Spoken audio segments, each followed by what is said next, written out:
नमस्कार दोस्तों, आप सभी का नया स्टडी हब में आपका स्वागत है। अपने 3 टॉपिक पहले कर चुके हैं हिंदी में, वर्ण विचार, शब्द विचार और संज्ञा। आज अपने जो टॉपिक स्टार्ट करने जा रहे हैं उसका नाम है सर्वनाम। चलिए देखते हैं।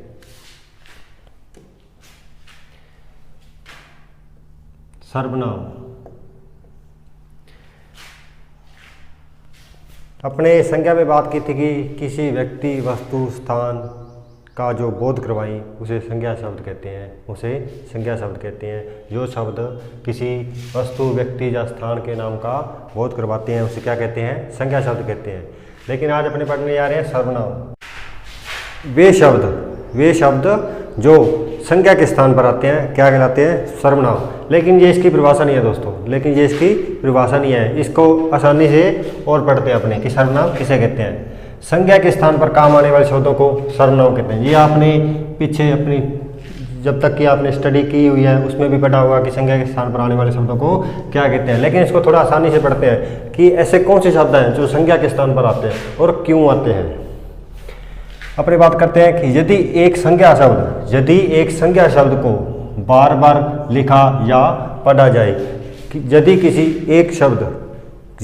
एक संज्ञा शब्द को बार बार लिखा जाए या पढ़ा जाए तो भाषा की सुंदरता समाप्त हो जाती है। भाषा की सुंदरता कहने का भाव है कि अपने कोई वाक्य लिखेंगे, उसी में एक ही बात को या एक ही नाम को बार बार रिपीट करेंगे तो उस भाषा की सुंदरता मिट जाएगी, ठीक है, बिगड़ जाएगी, या फिर उस जो हमने पैराग्राफ लिखा है उसमें सुंदरता नहीं आएगी। कहने का भाव है जब उसको पढ़ेंगे तो अपने को अच्छा या कोई स्टोरी टाइप नहीं लगेगा,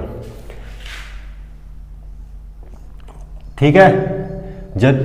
यदि एक संज्ञा शब्द को बार बार लिखा या बोला जाए तो उस भाषा की सुंदरता समाप्त हो जाती है।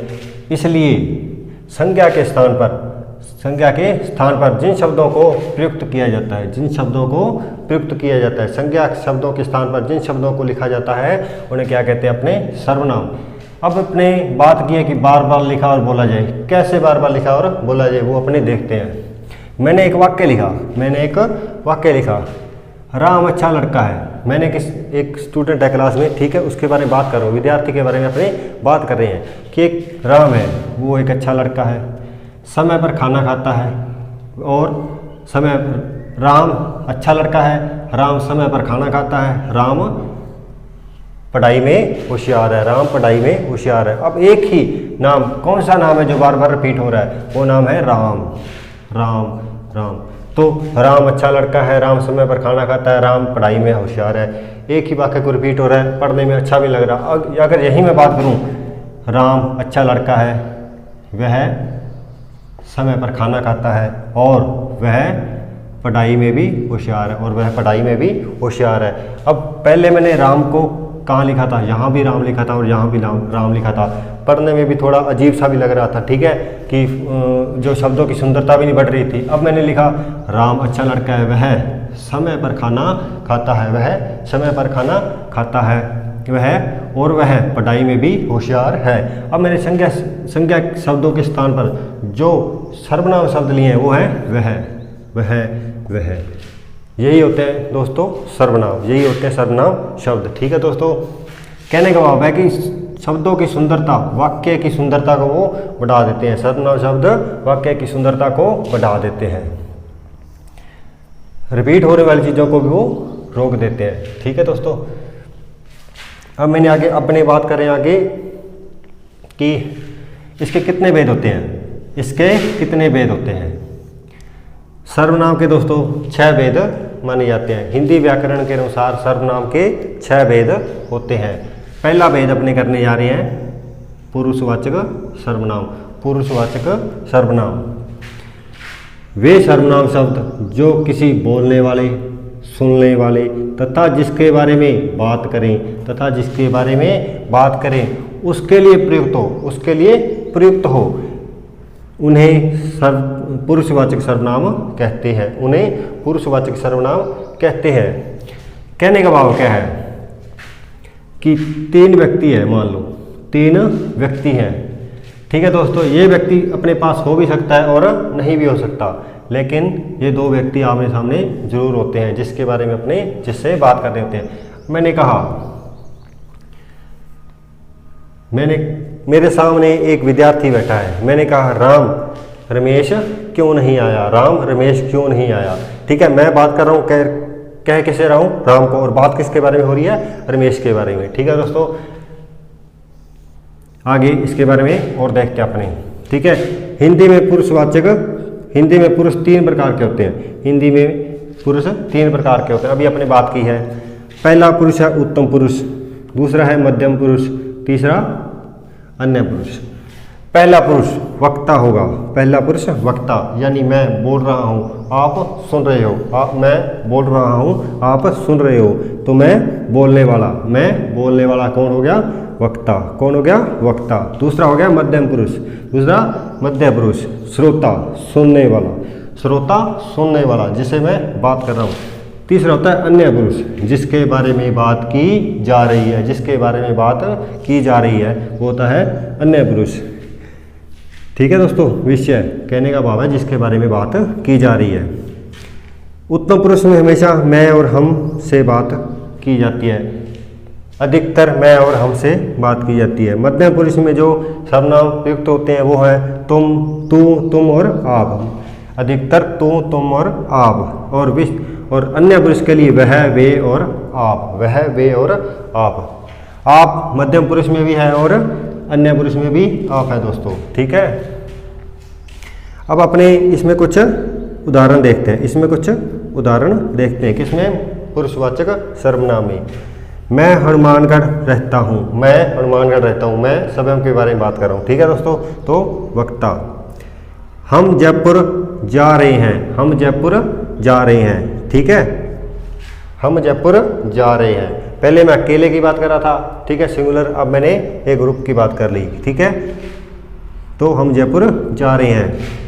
आगे है तुम धैर्य रखो वह आता ही होगा, ये है दोस्तों तुम धैर्य रखो वह आता होगा, ये है मध्यम पुरुष, ये है सेकंड पर्सन मध्यम पुरुष, और ये है वह आता ही होगा थर्ड पर्सन, वह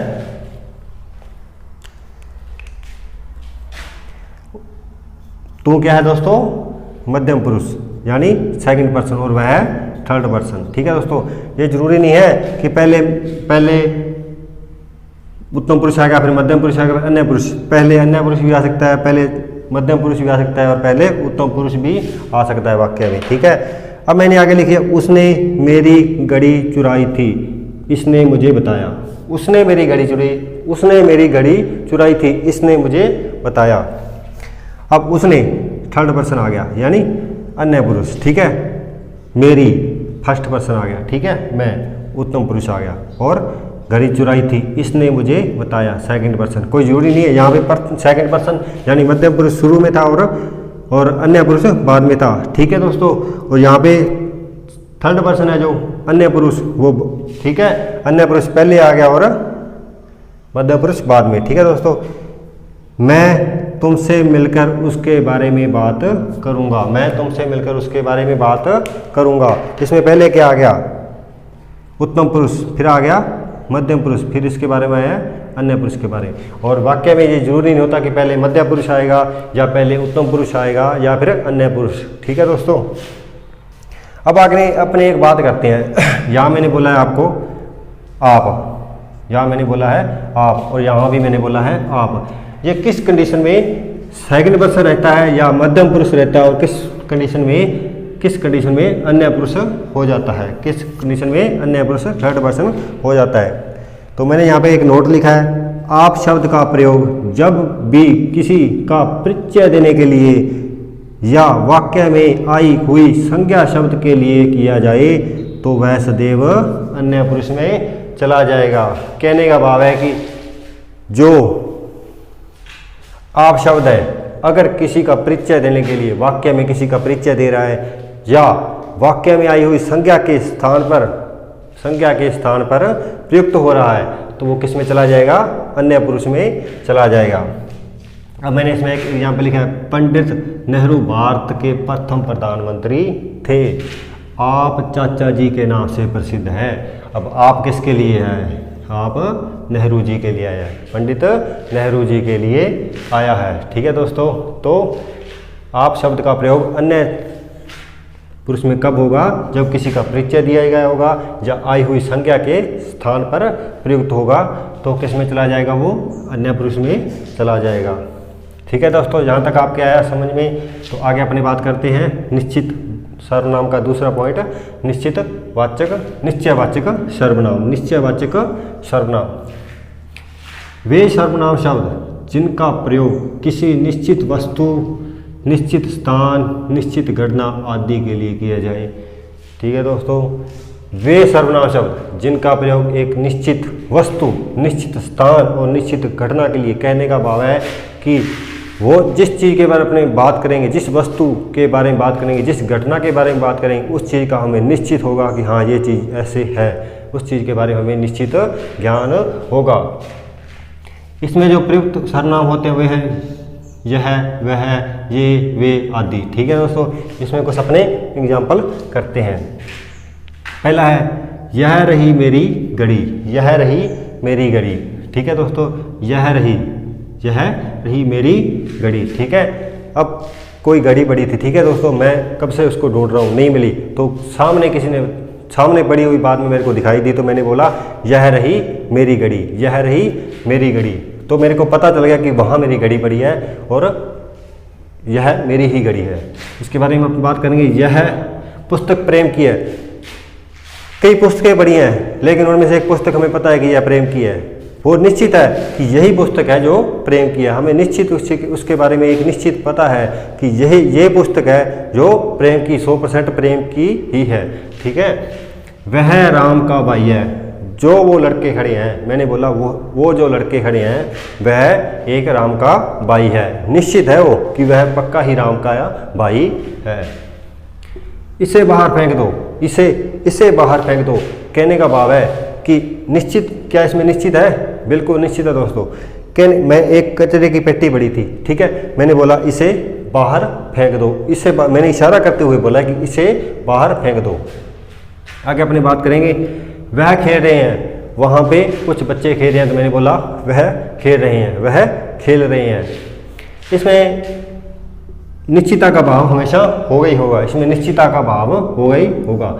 अब मैंने बोला यह और ये बोला है, ये हमें हमेशा पास वस्तु, पास और निश्चित वस्तु के लिए बोला जाएगा, पास और निश्चित वस्तु के लिए, और वह और वे दूर और निश्चित वस्तु के लिए। यह मैंने बोला था यह रही मेरी घड़ी, यह रही मेरी घड़ी, वो मेरे पास है, यानी मैंने बोला टेबल पर घड़ी पड़ी थी, मैंने बोला यह रही मेरी घड़ी, यह रही मेरी घड़ी, पास में है। लेकिन मैंने बोला वह खेल रहे हैं, इशारा करते हुए, दूर की ओर इशारा करते हुए कहा वह खेल रहे हैं, वह खेल रहे हैं। यह रही माता जी की पुस्तक, यह रही माता जी की पुस्तक, यह रही मेरे पास की वस्तुओं के लिए मैंने यह का प्रयोग, यह शब्द या यह सर्वनाम का प्रयोग किया। ठीक है दोस्तों, ये घड़ी वहाँ रख दो, ये घड़ी वहाँ रख दो, ये घड़ी वहाँ रख दो। वे पेन दराज में रख दो, वे पेन दराज में रख दो, वे पेन दराज में रख दो। ठीक है, दूर की वस्तु के लिए वे और वह का प्रयोग करेंगे, और पास की वस्तु के लिए यह और ये के लिए। आगे सर्वनाम के पॉइंट नंबर 3 में बात करते हैं दोस्तों। तो अपने बात करने जा रहे हैं पॉइंट नंबर 3 की, सर्वनाम के पॉइंट नंबर 3 की, जिसका नाम है अनिश्चयवाचक सर्वनाम। अनिश्चयवाचक सर्वनाम पहले अपने बात कर चुके थे निश्चयवाचक। ठीक है, निश्चयवाचक जिसमें कोई चीज़ निश्चित होगी, लेकिन अनिश्चय में उस वस्तु या स्थान का हमें निश्चित ज्ञान नहीं होगा। वे सर्वनाम शब्द जिनसे संज्ञा यानी व्यक्ति, वस्तु या स्थान की अनिश्चितता का बोध होगा। कैसे अपनी बात करते हैं, इसमें कोई, कुछ, किसी आदि जैसे सर्वनाम शब्द प्रयोग में लिए जाएंगे। कोई शब्द है जो हमेशा या सदैव व्यक्तियों के लिए या पुल्लिंग के लिए प्रयोग में लिया जाएगा, और कुछ और किसी कुछ और किसी, यह दोनों किसी वस्तु के लिए प्रयोग में लिए जाएंगे। ठीक है दोस्तों, इसमें अपने कुछ उदाहरण देखते हैं। जैसे कोई तुम्हें ढूंढ रहा है।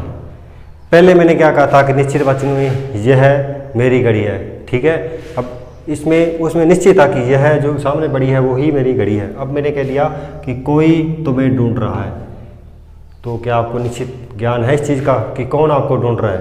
नहीं, तो ऐसे में अनिश्चितता का भाव हो रहा है। ठीक है, मेरी बात कोई नहीं सुनता मानता, मेरी बात कोई नहीं मानता, तो इसमें अनिश्चितता का भाव है कि मेरी बात कोई नहीं मानता, मेरी बात कोई नहीं मानता। ठीक है, अनिश्चितता का भाव हो रहा है। आगे है दरवाजे पर कोई खड़ा है। दरवाजे पर कोई खड़ा है, अगर आप अंदर बैठे हो, ठीक है, तो बाहर से किसी ने बेल बजाई, घर के दरवाजे की बेल बजाई, तो आपको क्या पता है कि कोई बाहर कौन है, लेकिन आपको ये पता है कि बाहर कोई आया है। ठीक है,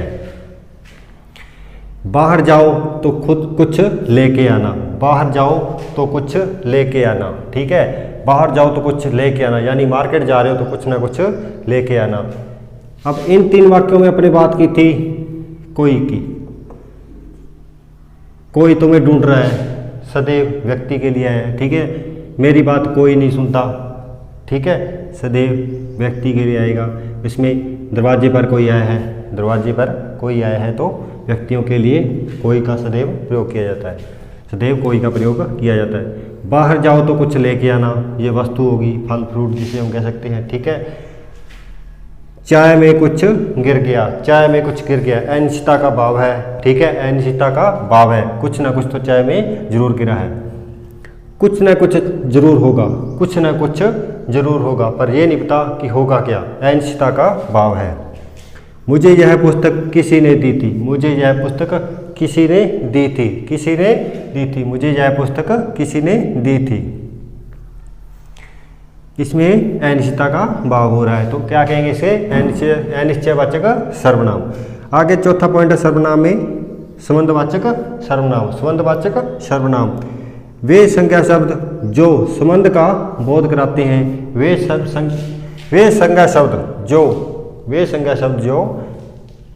संबंध का बोध करवाते हैं, जो संबंध का बोध करवाते हैं, क्या कहलाते हैं? अर्थात एक संज्ञा का संबंध दो भिन्न सर्वनामों से, दो भिन्न सर्वनामों से, दो पदों व दो क्रियाओं से व दो वाक्यों से जोड़ने का काम आते हैं। ठीक है, संबंधवाचक सर्वनाम किस काम आते हैं? दो भिन्न भिन्न सर्वनामों से, दो पदों, दो क्रियाओं व दो वाक्यों को जोड़ने के काम आते हैं। इन्हें क्या कहते हैं? संबंधवाचक सर्वनाम कहते हैं। इन्हें क्या कहा जाता है दोस्तों? संबंधवाचक सर्वनाम कहा जाता है। कैसे संबंध जोड़ते हैं जी? दो भिन्न भिन्न वाक्यों में या दो भिन्न भिन्न पदों में कैसे? ठीक है, अपनी बात करते हैं। जिसकी लाठी उसकी भैंस, जिसकी लाठी उसकी भैंस। अब मैंने कहा राम की लाठी, राम की भैंस। ठीक है, दो अलग अलग वाक्यों में किसी एक सर्वनाम पद का क्या किया है? संबंध स्थापित किया है। जैसा करोगे वैसा भरोगे, बुरा करोगे तो बुरा भरोगे, अच्छा करोगे तो अच्छा भरोगे। ठीक है, क्या कहा है हमें? कहाँ? दो भिन्न भिन्न सर्वनामों से पदों और वाक्यों का संबंध जोड़ता है। ठीक है, जो आया है वह जाएगा, जो आया है वह जाएगा। ठीक है दोस्तों, प्रश्नवाचक सर्वनाम हो गया। आगे अपने सर्वनाम के 5 नंबर पॉइंट में, सर्वनाम 5 नंबर पॉइंट। ठीक है, कौन सा है? प्रश्नवाचक सर्वनाम वे सर्वनाम शब्द जो संज्ञा के संबंध में प्रश्न का बोध करवाएं। वे सर्वनाम शब्द जो संज्ञा के संबंध में प्रश्न का बोध करवाएं। इसमें कौन, क्या और कहाँ जैसे सर्वनाम शब्दों का आदि का प्रयोग किया जाता है। अब कैसे देखते हैं? प्रश्नवाचक में हमसे ही प्रश्न किया जाता है। ठीक है, बाहर कौन आया है? बाहर कौन आया है? ठीक है, आगे प्रश्नवाचक चिन्ह होगा। ठीक है, मुझे कौन बुला रहा है? मुझे कौन बुला रहा है? आगे प्रश्नवाचक चिन्ह होगा। आज खाने में क्या बना है? प्रश्नवाचक चिन्ह होगा आगे। तुम कहाँ जा रहे हो, तुम कहाँ जा रहे हो कहने का भाव है। इसमें हमेशा प्रश्नवाचक में सभी वाक्यों में प्रश्न पूछा जाएगा। ठीक है, आगे है निजवाचक सर्वनाम। निजवाचक सर्वनाम इसमें क्या होगा, वे सर्वनाम जिनका प्रयोग स्वयं के लिए किया जाए। निजवाचक सर्वनाम में वे सर्वनाम जिनका प्रयोग स्वयं के लिए किया जाएगा, खुद के लिए किया जाएगा। इसमें मेनता है आप, अपने, खुद ही, स्वयं आदि सर्वनाम शब्दों का प्रयोग किया जाता है। मैं अपने आप पहुंच जाता, तुमने क्यों कष्ट किया, तुमने क्यों कष्ट किया। ठीक है, मैं अपने आप, मैं यहाँ पे स्वयं था, लेकिन इसके लिए मैंने और अलग से सर्वनाम पद का यूज किया। क्या लिखा मैंने, अपने आप, मैं अपने आप पहुंच जाता। मैं खुद ही खाना बना लूँगा, मैं भी आ गया, स्वयं भी आ गया, लेकिन मेरे लिए मैंने एक और मैंने कुछ शब्द और यूज किए। क्या किया मेरे लिए मैंने खुद ही कुछ शब्द प्रयोग में लिए। क्या है, खुद ही। मैं स्वयं ही तुमसे मिलना चाहता हूँ, मैं स्वयं ही तुमसे मिलना चाहता हूँ। तुम अपने आप का ध्यान रखो, तुम अपने आप का ध्यान रखो। तो ठीक है दोस्तों, सर्वनाम में अपने आज पूरा कर चुके हैं। तो कल अपने बात करेंगे क्रिया या विशेषण। ठीक है दोस्तों, आई होप, आपसे आशा रखता हूँ मैं कि ये वीडियो भी पिछली वीडियो की तरह आपको अच्छा लगा होगा। अपनी राय कमेंट बॉक्स में ज़रूर बताएं। ठीक है दोस्तों, और इस वीडियो को लाइक, शेयर और चैनल को सब्सक्राइब करना ना भूलें और अपने दोस्तों के साथ शेयर ज़रूर करें। धन्यवाद।